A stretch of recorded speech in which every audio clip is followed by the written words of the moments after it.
Hello everybody, Sky Marshall here, bringing you the review for turn 17. That's right. We're doing this review because we're going to be playing turn 18 real shortly. Hambone for the American turn rolled our variable ending die, and well, it was not successful. I guess you could say had it ended there, the Soviets would have won this game. But we'll get to that in a second. Currently right now though, we are going to be going into turn 18, and we're doing another round of mayhem and battles and victories and defeats. We'll take a look at the victory points right now. If this is accurate right now, the Soviets have 8 points, the Axis have 7, and I believe the Allies have 6 currently right now. I could be wrong with that. So it's really anybody's game still, because it's not going to take much to knock the Soviets down. And we'll get into that in a second too. The Americans have laid down 2 more battleships, the USS Maryland and USS Pennsylvania, and the new carrier USS Wasp to add to their fleet. This will be the 6th fleet carrier added to the American Navy. Currently, right now, we have a little bit of fun with the USS Enterprise joining us from the Atlantic, and her ships, the Hornet, or sister ships, the Hornet and Yorktown, sporting some old F4F Wildcats and some TBF Dauntlesses. Well, the Enterprise has got some new gifts from the mainland, some new jet fighters that hopefully might turn the war into the Allies' favor. And the Lexington sporting a new F4 Corsair, a new fighter plane to be tested out and experimented. But this is a powerful fleet right now here off the coast of Pearl Harbor here, massing possibly for a massive invasion. We don't know yet. And look at that size. We got 4 carriers, 5 Iowa-class battleships, 3 light cruisers, one of them being an Atlantic-class. And I think we got, 6 Baltimore-class heavy cruisers, along with 7 or 8 destroyers. This is a huge, huge fleet, and it could be bound for anywhere in the Pacific. And currently, right now, the Japanese is in port in Palau, waiting for the Americans to pounce. And the Americans have left a fleet down here, hopefully as bait for the Japanese. And the Americans, well, who knows where the Americans might go next. They've definitely spread their subs out. They did some convoy raiding this turn, took 1 buck off of Iwo Jima there, and well, we'll see what happens with the rest of their convoy raiding as the game continues. Japanese subs are lurking menacingly in the Pacific as well. You can see currently right now the French sub Acheron is patrolling for any loose Japanese transport ships, hopefully to nail down the Japanese to hopefully start retreating back to the home islands. And that's where the bulk of their fleet is right now. It's not necessarily in the home islands, but in the Southwest Pacific here, defending some of the key victory points that Japan has right now, which is Asia for the Asians, and of course, Nanking. And you may have noticed the CCP have come down, and the KMT have moved in from their territories into Hunan, possibly because they want Nanking, and the race is on between the red, green, and orange to see who will be the champion of Nanking. Currently, right now, it's a seesaw position right here between Bengal being given and taken back from the Japanese. We don't know what's going to happen, if Calcutta will be taken or if they'll try to take point off for the Japanese. But in Australia, well, Australia has been liberated and taken by the Americans. Most of the continent now is in American hands, as well as New Zealand, currently right now. And we'll see what happens in the near future, if this fleet's going to be moving up or secure their holdings in Australia. The Japanese fleet is looking very impressive. We got the new carrier Shinano, sister ship to, of course, the Yamato Musashi, but realizing that the Japanese war effort needed more carriers, well, that's where this bad boy has come on the block, being able to hold 3 fighters. And then we got the Akagi and the Kaga, as well as 4 light carriers.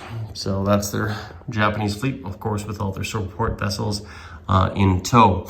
In Africa, we have Abyssinia still holding strong.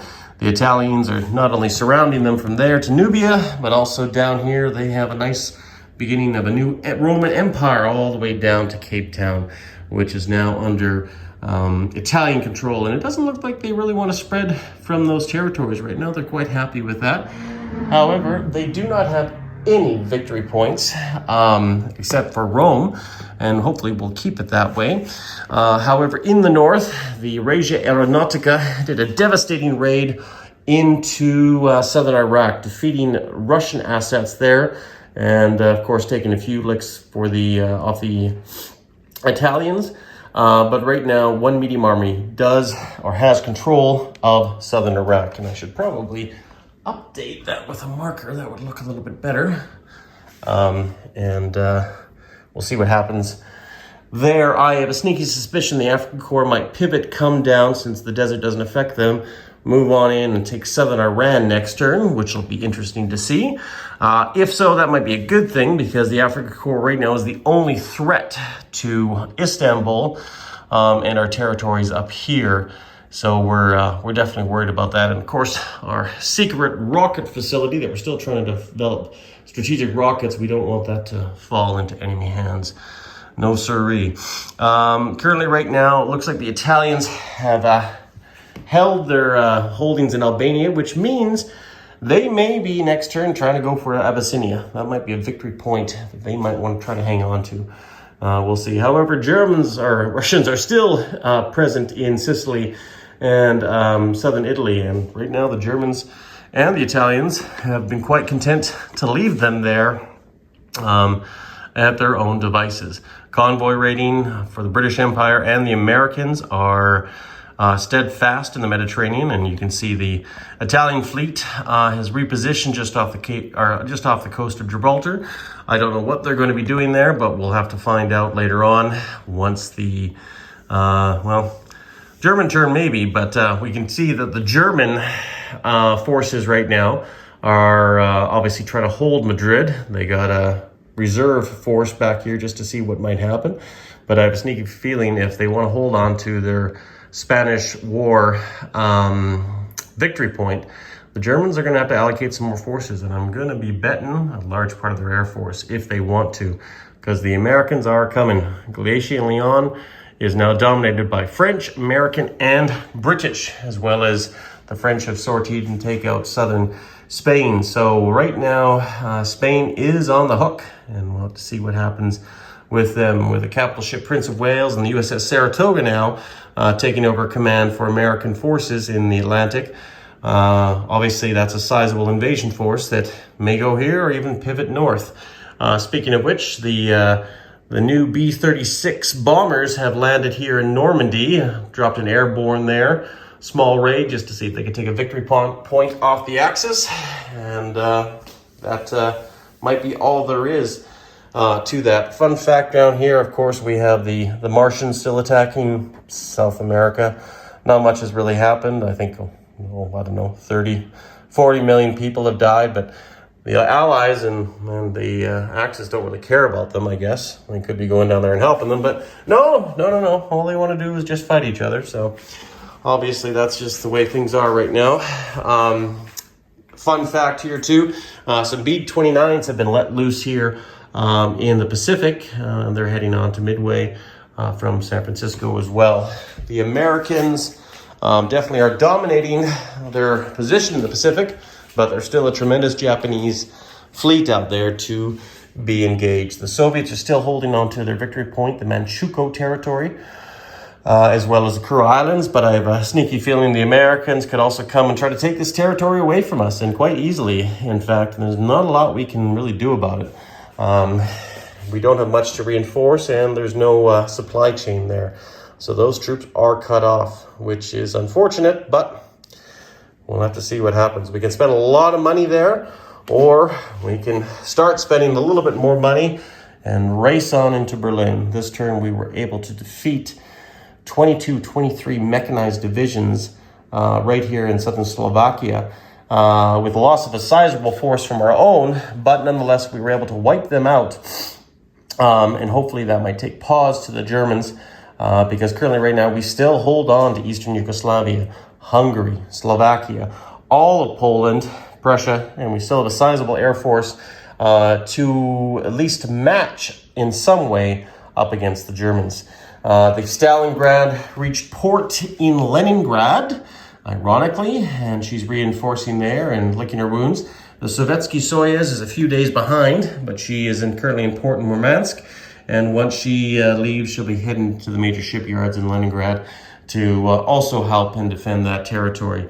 Right now, currently, all of Norway, Sweden, and Finland is in our hands. Sweden, the territories of Scandinavia they're holding. They're holding right now, but of course it's not worth a victory point. We just are trying to slow down the German economy. Denmark might be a viable option to complete that, but of course we know the German Air Force is not going to stray too far from probably Western Germany, as it's a very vital spot, especially if places like Denmark or even Berlin are going to be challenged. So we'll have to wait and see. We were able to get advanced artillery and Katyushas on the board now, so they're going to be heading westward, and as well as we are trying to hold on to our holdings in Istanbul and various areas. We do have a new transport down here, reconstituted, so it might sortie out and try to cause some havoc for the Italians or the Germans, but we'll have to wait and see what happens with the German turn.